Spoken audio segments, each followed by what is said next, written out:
This is a story of a companion by the name of Marthad ibn Abi Marthad al-Ghanawi radiyallahu anhu. Marthad radiyallahu anhu, he lived in Mecca and he had a girlfriend in Mecca. Her name was Anaq. And of course, they weren't married, so they had a relationship in where he would spend nights with her, he would spend time with her, he would drink with her, and so on. A few years go by and Islam comes and he accepts Islam and the hijrah takes place to Al-Madinah. So eventually he had no other choice but to sacrifice his relationship with this girl, Anaq. He sacrificed that relationship for the sake of Allah and he migrated with Rasulullah sallallahu alayhi wasallam from Mecca until he reached Al-Madinah, and all the other Sahaba radiyallahu anhum did the migration as well. A few months go by in Medina. It was very difficult for Marthad radiyallahu anhu to give up what he gave up. I mean, there was intense and strong love between them. So when he's in Medina, the problem is that in Mecca there are still prisoners of the believers, that as they were trying to escape Mecca, they were captured by Quraysh and they were imprisoned and they were tortured. So when the Prophet sallallahu alaihi wasallam arrives to Medina, the first thing he does is that he selects and he chooses some of the Sahaba that were strong, that were tough,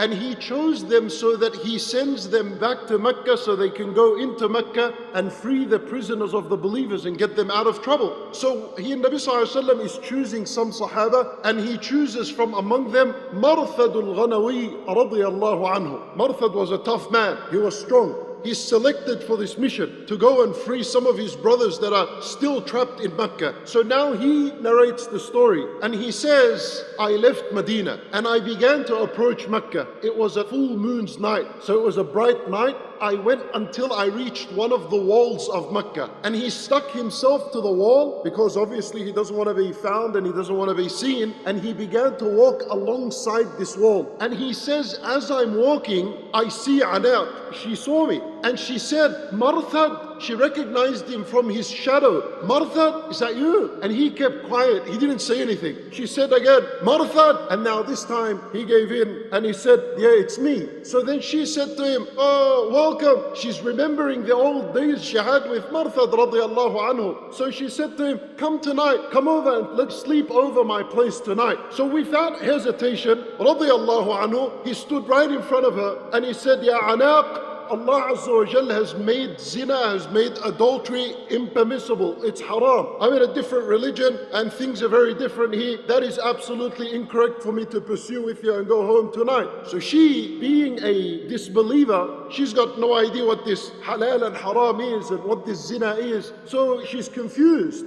And she said to him, what do you mean, zina? It's as though she felt like she's been accused in her dignity and her honor. So she said to him, listen, if you don't come tonight with me, I'm going to scream out from here that you're the one who's coming into Mecca, picking up the prisoners and freeing them. So he heard that and he began to run. He's running towards a mountain in Mecca called Al-Khandama. And she screams out, O people of Mecca, this is the man who comes in and carries your prisoners and he frees them. So he began to run as fast as he can. He gets to the mountain Al-Khandama and he hides in a cave that he knows. He was a Meccan boy, so he knows around. And he says, I can count almost 8 men of the strong men of Mecca. They were on their horses and they're following me. And they're following and they're on the mountain and they're searching for him. And they said they spent a while on the mountain and he's hidden in the cave and he's really silent. And he says, until they gave up the search. So everyone got onto their horses, about to go down the mountain and just go back to their houses. And he says, except for one of him. He says, one of them, he came and he wanted to urinate. So he began to urinate and he urinated on my head. And Allah blinded him that he did not see me. Allah subhanahu wa ta'ala gave him a miracle. So they went. And what would you think Marthad radiyallahu anhu is going to do? He did not just pick himself up and go straight back to Medina. He doesn't want to upset Nabi sallallahu alayhi wa sallam and his brother in Mecca that is waiting for him. So he goes back into Mecca once again, and this time he gets there successfully. He finds the man chained on the floor. So he unties him basically and he puts him on his back. Remember, Marthad was a strong man, and he walks with him until he reaches a place known as Al-Idkhir, which is just outside Mecca. Once he gets there, he puts the Sahaabi down and he cuts off the iron fetters that were on his feet and the chains that were in his hand and so on, so that the Sahaabi radiallahu anhu could walk on his own. And then they make their way until they reach Al-Madinah. Alhamdulillah, successful, he got his brother released.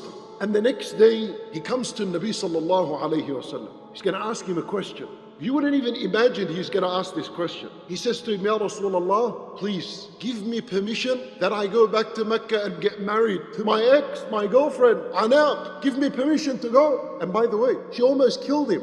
But this is the intense love that was between them. He says, give me permission to go back and marry her. In the narration it says that Nabi sallallahu alayhi wa sallam remained silent. Why did he remain silent? Even though the answer is very clear, that it's not allowed for a believer to get married to a disbeliever. And that's exactly what Anaq is. So the answer is, Marthad, no, goodbye. But the Nabi sallallahu alayhi wa sallam doesn't answer.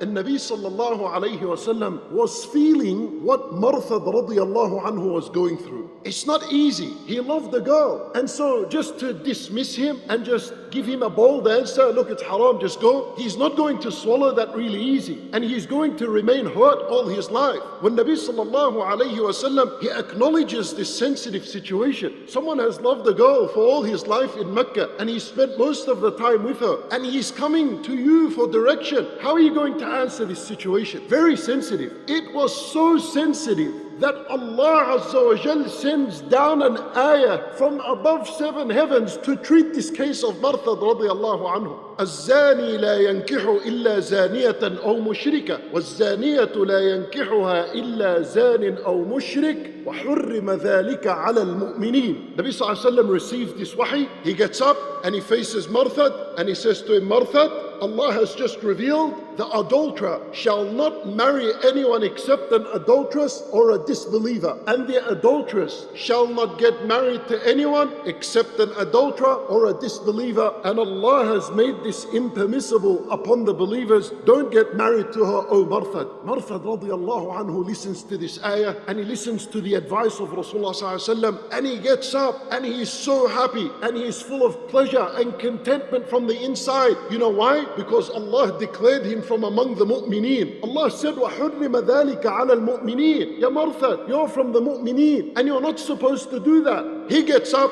and it's as though nothing has ever entered his heart of love in his life. These are the true followers of the Prophet sallallahu alaihi wasallam. No matter how much they're attached to something, they would let it go in an instant if they knew that this would displease Allah subhanahu wa ta'ala. Marthad radiallahu anhu understood, if I pursue in this marriage, it'll upset Allah, it'll anger Allah, it'll earn me Allah's punishment. It's not worth it. So he lets it go and he moves forward in life. And look how beautiful this is. Marthad radiallahu anhu, after this incident, he lived 1.5 years. He could have lived that 1.5 years in depression. But because he made the decision to step over his own desire and to step over his own nafs and what he wants for himself for the sake of Allah and in obedience of Rasulullah sallallahu alayhi wasallam, look what he gained radiyallahu anhu. Number one, Allah subhanahu wa ta'ala gave him a miracle during his life, and that is that when that person of Mecca urinated on him and did not see him. Number two, Allah Azza wa Jal would bless Marthad radiyallahu anhu that he would place him under his shade on the day of judgment. You know the hadith in Nabi sallallahu alaihi wasallam, he says that one of the 7 types that get to be shaded under the shade of Allah subhanahu wa ta'ala on the day of judgment is a person in which a woman came to and she called him and he said to her, Inni akhafullah. That's exactly what Marthad radiallahu anhu did. Further to this, Marthad radiallahu anhu pursued in life and he went ahead in his knowledge and he became an expert in the Quran. Imagine he kept recalling that woman. What would have happened to him? No knowledge, nothing would have happened to him. But because he put it behind his back, he became a student of knowledge of Rasulullah sallallahu alayhi wasallam, to the point where after ye, when the Prophet sallallahu alayhi wasallam sends an army, he was an amir on an army that Nabi sallallahu alayhi wasallam sent to fight the disbelievers for a betrayal they did to Nabi sallallahu alayhi wasallam, and it is over there where he attained martyrdom. Look how much he gained because he understood what it means to be a follower of Rasulullah sallallahu alayhi wasallam.